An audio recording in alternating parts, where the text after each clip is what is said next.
C'est le ciel qui s'écroule sur la tête du Real Madrid, les amis, puisque le Real vient de perdre très gros dans ce match contre le FC Valence. Les amis, défaite 2-1 du Real Madrid 3 jours avant la Ligue des Champions et le quart de finale contre Arsenal, et surtout quelques heures avant le match du Barça qui pourrait potentiellement prendre 6 points d'avance alors qu'il reste plus beaucoup de matchs.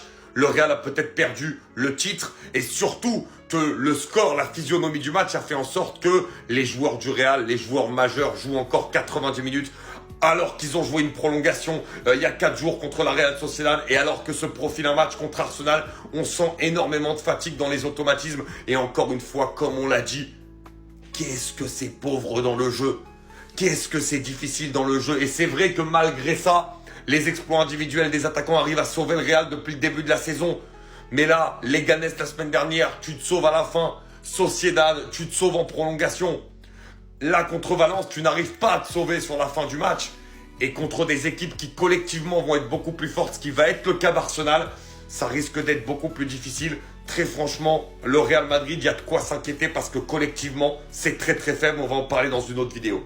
Mais les gars, vous avez vraiment cru que toutes vos victoires qui tiennent sur un fil, ça allait jamais se terminer? Vous êtes pétés cette saison. Vous vous faites pisser dessus par toutes les équipes de Liga à domicile. Déjà en Liga, face à Leganés, c'était un premier avertissement. Vous n'avez pas écouté. Face à Sociedad, c'était un deuxième avertissement. Vous n'avez pas écouté. Et ben ce soir, face à Valence, la victime préférée de Ferran Torres, vous vous inclinez 2-1.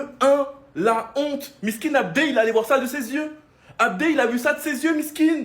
Et vous venez officiellement de dire au revoir à la Liga. Vous allez tous attendre ce soir la défaite, mais prendre 0 points face à Valence, alors que tu vas jouer Alavés chez eux. Tu vas jouer Bilbao chez toi, mais Bilbao ils sont très bons. Franchement, bon courage, on n'est pas ensemble. On commence le match sur un penalty raté de Vinicius. Derrière, Valence marque. Un contre son camp mais qui a été annulé. Vinicius qui vient sauver son match et mettre son tapin. Et Valence qui vient arracher la victoire dans les dernières minutes. Un Bellingham qui est surutilisé et qui est KO, ça se voit. Un Vinicius qui est irrégulier. Un Mbappé qui par contre est en forme. Et un Rodrigo qui a fait une bonne entrée. Bon courage au Real pour la suite. Parce que votre cauchemar ne fait que commencer. Enfin bref, sinon vous les gars, vous en pensez quoi? Ramenez-vous sur certains instants, on s'ennuie. Ah, Kylian Mbappé, c'est vraiment le sorcier qui pensait. Vous allez comprendre pourquoi je dis ça. Ouvrons déjà le dossier de Vinicius qui vient encore une fois de rater un penalty. Ça fait désormais presque 3 penaltys d'affilée qu'il rate. Avec le Brésil, il a raté. Face à l'Atlético de Madrid, il a raté. C'était le 12 mars, hein, l'Atlético de Madrid. Et là, aujourd'hui, encore une fois, il rate. Moi, mon problème avec Vinicius, les amis, c'est même pas le fait qu'il rate les penaltys. Ça peut arriver. C'est sa manière de tirer, moi, qui m'énerve, les amis. Il faut se dire la vérité, je l'aime bien. J'ai toujours milité pour qu'il soit le leader du Real Madrid. Mais là, il nous aide pas. C'est très bien que t'es en concurrence avec Kylian Mbappé au Real Madrid. Pourquoi tu t'appliques pas? En plus de ça, c'est Kylian Mbappé qui te crée le penalty. Le penalty a même été donné au Real Madrid parce que là, pour moi, c'est Kylian Mbappé qui fait faute. Déjà que le penalty nous est donné gratuit. Toi, tu prends ça pour aller encore une fois donner au gardien. Même Carlo Ancelotti et son fils n'en revenaient pas. Là, je pense que c'est terminé. Les penaltys vont revenir à Kylian Mbappé. On veut bien que Vinicius soit leader, mais si lui-même il s'aide pas pour être leader, c'est mort. Après, quand t'as volé ton ballon d'or, tu nous as dit que t'allais faire 10 fois plus. Mais là, la saison, là, je pense que tu parlais de la saison prochaine, hein.